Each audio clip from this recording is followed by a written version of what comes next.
After a glorious dry June, the garden has flourished, especially with the heavy showers towards the end of the month.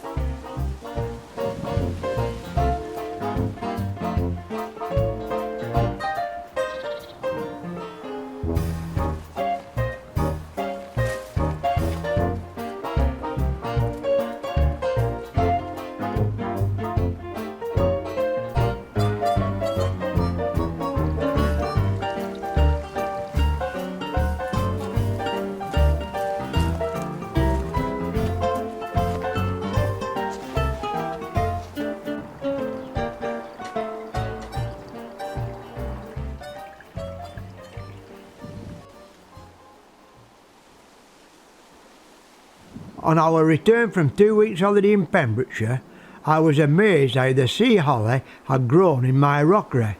It shouldn't really be there, but the bees love it. In the back garden, the wild orchids were going over, and most of the yellow rattle flowers were also seeding.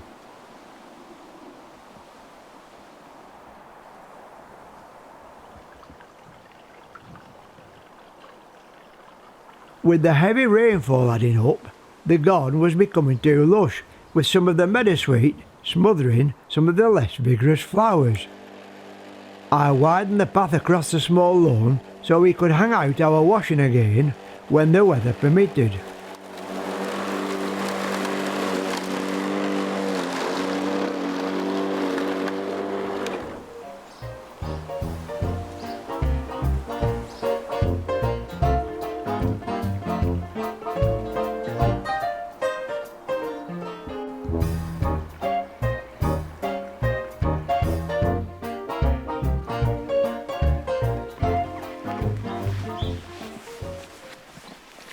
Then, around the middle of July, the wet weather really set in.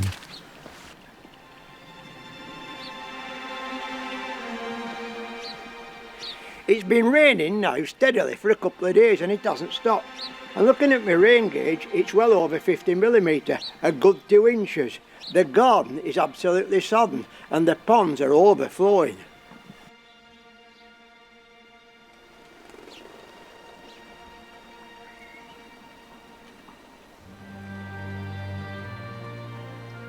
With all the heavy rain we've had over the last 2 days, we've had 2.5 inches, it's weighted down this shrub and it's broke the branch at the bottom, so I'm cutting it back because it's completely hanging over the flowers.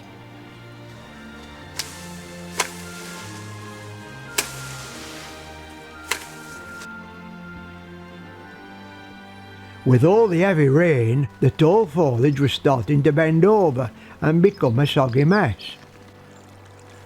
I've cut back along this side of the pond, so at least I can see now into the pond because I want to film the frogs leaving the pond in the next few weeks. With cutting back, I've discovered we've had some marsh orchids growing around the pond, but with the foliage cover, we've never seen them.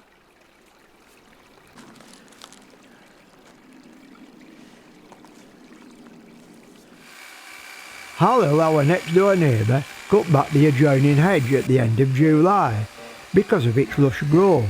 Rest assured, there were no birds nesting in the hedge.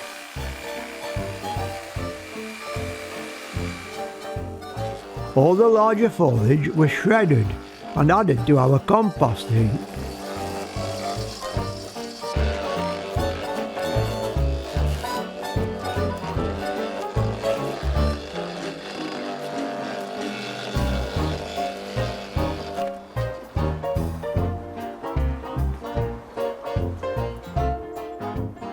The butterflies have been very scarce this year, and this comma butterfly was the first and only comma we've had this season.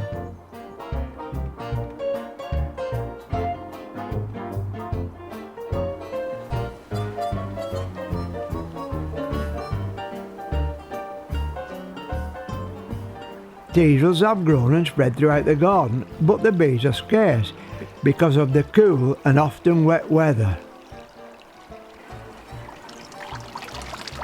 This top pond has got completely choked up with brooklime and forget-me-not. I'm going to dig it all out, not going to throw it away, I'm going to plant it round the sides of the other ponds. Now I've finished cutting the foliage back around the top bond, it looks much better. We couldn't even see it, it was absolutely choked up.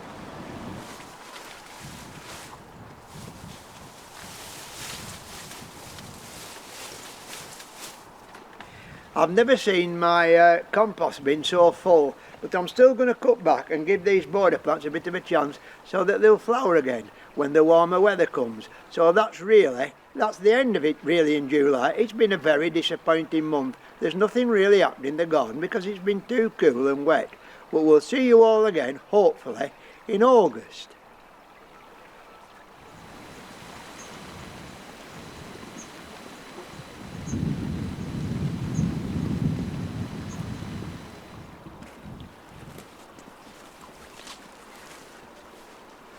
We are now in the first week in August and the wet, cool, unseasonable weather continues. I don't think we've had more than one day without rain for about a month. The ponds are overflowing and the area of grass that I've let grow in my garden throughout the summer is now becoming a right soggy, tangled mess.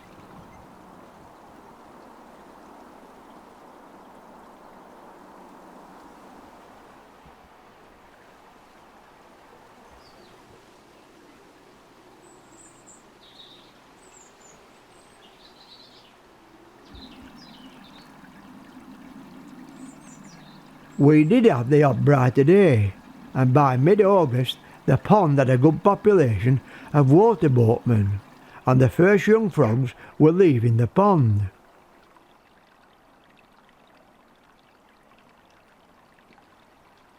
I'm finding them difficult to film, because they soon hop away for more cover.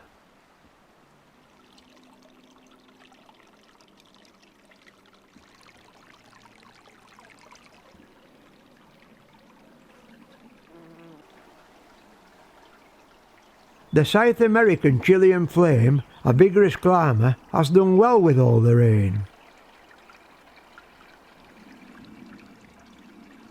And I spotted my first grasshopper.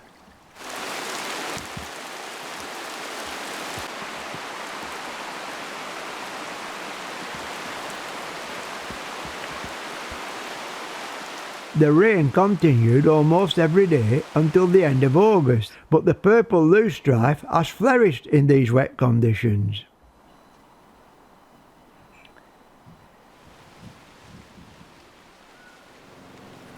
Here in northwest England it's the worst summer I can remember.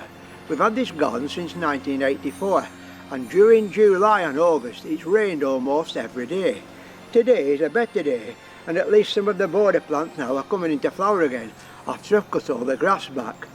At the end of this week it's the start of September, so let's hope in September we have an Indian summer to make up for all the rain we've had over the last 2 months.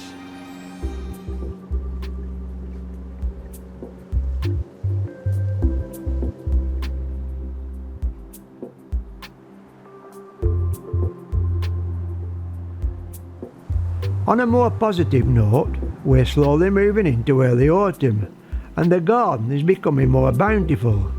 But sadly, the rain is back again. Here's to a drier September.